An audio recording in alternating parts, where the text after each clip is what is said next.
Assalamualaikum warahmatullahi wabarakatuh. Saya Yudi Pramuko, tukang donat dari Bandung, YouTuber tertua di semesta. Ada berita yang menarik ya, Prabowo Subianto /2 Pak Jokowi sangat memikirkan rakyat paling bawah. Saya saksinya.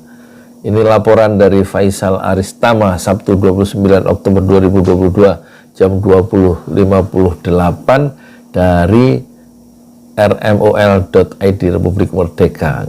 Kita bacakan ya ucapan dari siapa ini, menarik juga, dari Pak Prabowo Subianto. Jadi ucapan yang memuji presiden yang dilakukan oleh Pak Prabowo Subianto di depan milad atau hari ulang tahun ke-45 ya.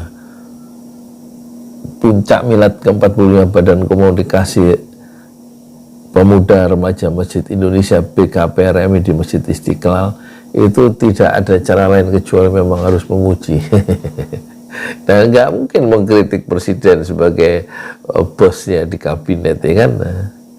Tetapi kalau tentang IKN, Prabowo tidak mungkin juga mengkritik ya, karena di situ ada kepentingan dia dan juga Hashim Joyo Hadikusumo dalam penguasaan tanah di sekitar, atau penguasaan bisnis di sekitar terutama air bersih, pengadaan air bersih untuk kota IKN yang akan menjadi proyek besar dari Hashim Joyo Hadikusumo. Tidak mungkin Prabowo itu men-challenge atau mengkritik, ya kan, siapa presidennya, yaitu Joko Widodo ya. Ada kepentingan bisnis di proyek IKN. Dan tentu saja konsekuensi logisnya, Prabowo juga harus selalu memuji tentang kepemimpinan Jokowi yang selalu dekat dengan rakyat. Prabowo menilai Jokowi telah sukses menangani masalah. Kinerja Presiden Jokowi dalam menangani krisis pandemi COVID-19 menuai pujian dari Menteri Pertahanan Prabowo Subianto. Itu sudah bunyi ya, persiapan untuk sholat subuh ya. Prabowo menilai Jokowi telah sukses menangani masalah, dan itu tidak lepas dari ketenangan kepala negara dalam menghadapi krisis yang terjadi. Harus kita beri penghargaan kepada presiden kita, Pak Joko Widodo. Beliau telah memimpin krisis itu dengan tenang, dengan sejuk, memikirkan rakyat yang paling bawah. Itu saya saksi di kabinet, saya saksi. Memang kemampuan pidato dari, kemampuan retorika dari Prabowo itu memang harus kita akui ya, hebat ya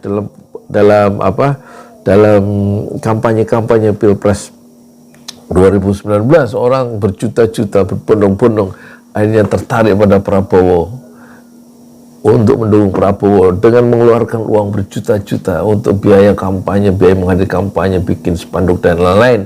Meskipun pada akhirnya mereka kecewa sendiri, para relawan itu, karena Prabowo tiba-tiba setelah kalah oleh Jokowi, dia masuk istana dan sekarang menjadi pemuji ya, pemuji dan pemuja dari lawan politiknya sendiri. Itulah politik ya, dan rakyat akhirnya gigit jari. Ucap Prabowo saat memberikan sambutan dalam puncak milad ke-45 Badan Komunikasi Pemuda Remaja Masjid Indonesia BKPRMI di Masjid Istiqlal Jakarta pada Sabtu 29 Oktober. Ini BKPRMI, Badan Komunikasi Pemuda Remaja Masjid Indonesia, pernah punya ketua ya, satu Ali Ngabalin. Ini satu BKPR itu badan bagian dari pemuda masjid, pemuda masjid ya, Dewan Masjid Indonesia yang di Istiqlal ya. Dan salah satunya adalah Badan Komunikasi, salah satu ormasnya adalah BKPRMI, dan pernah diketuai oleh Ali Ngabalin, dan juga Menteri Sosial yang pernah masuk penjara itu, yang orang Golkar itu, siapa saya lupa namanya ya. Presiden Jokowi, kata Prabowo, juga tidak mudah diintervensi dari pihak luar melalui dorongan menetapkan karantina wilayah atau lockdown. Kepala daerah menolak mengambil kebijakan dengan pertimbangan memikirkan nasib rakyat kecil. Semua negara, WHO, Organisasi Kesehatan Dunia terus menekan pemerintah kita, lockdown. Banyak negara ikut lockdown besar-besaran, beliau bertahan, ungkap Prabowo. Saya ingat beliau pernah bertanya, Menhan, Kalau kita lockdown semua, rakyat kita makan apa? Sambung Prabowo menceritakan percakapan dengan Presiden Jokowi. Menurutnya, masyarakat Indonesia banyak yang bergantung pada penghasilan sehari-hari dalam bekerja, mulai dari penjual sate, bakso hingga pedagang kaki lima bergantung pada dagangan yang dijajakan setiap harinya. Pekerja-pekerja kita upahnya harian. Ya, kalau lockdown dia makan apa? Beliau Jokowi bertahan. Alhamdulillah, kita diakui 5 negara terbaik, kita termasuk negara terbaik penanganan COVID dari 200 negara. Sambung Prabowo. Prabowo pun mengajak masyarakat mengapresiasi kinerja Presiden Jokowi dalam pengendalian pandemi. Marilah kita sebagai bangsa, sebagai umat Islam berani menghargai orang yang benar, menghargai kebaikan, menghargai prestasi apapun. Iya, tapi itu memang perlu ya diapresiasi, tapi kekeliruan dalam kebijakan politik itu juga harus berani ya dikritik ya, kebijakan pemerintah dalam menangani atau dalam membuat kebijakan politik yang dianggap merugikan rakyat, seperti menandatangani Undang-Undang Cipta Kerja, itu juga harus dikritik, karena setelah didemo di berbagai kota, Undang-Undang Cipta Kerja itu tetap disahkan oleh Jokowi ya.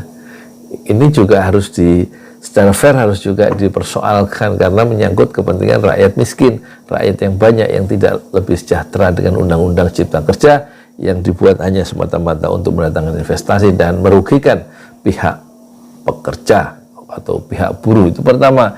Yang kedua, demonstrasi atau serangan-serangan intelektual dari civil society tentang pelemahan KPK itu ditanggapi oleh Jokowi bahwa dia memihak kepada pemberantasan korupsi. Tapi pada kenyataannya Presiden Jokowi menandatangani undang-undang ya atau pelemahan KPK, dan itu sangat disesalkan oleh para penggiat anti korupsi. Jadi memang perlu diapresiasi yang ada prestasinya satu pejabat publik, dan jangan lupa selalu juga ada celah untuk memperbaiki setiap kebijakan yang dianggap keliru oleh masyarakat, karena masyarakatlah yang akhirnya menanggung beban daripada kebijakan-kebijakan politik yang keliru yang dibuat oleh pejabat publik, termasuk salah satunya oleh Pak Presiden Joko Widodo. Saya Yudi Pramuko, tukang donat dari Parong YouTuber, tertua di semester fast biru sobrol Jamila. Bersabarlah dengan kesabaran yang indah. Assalamualaikum warahmatullahi wabarakatuh.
Out of your mouth you wish you were someone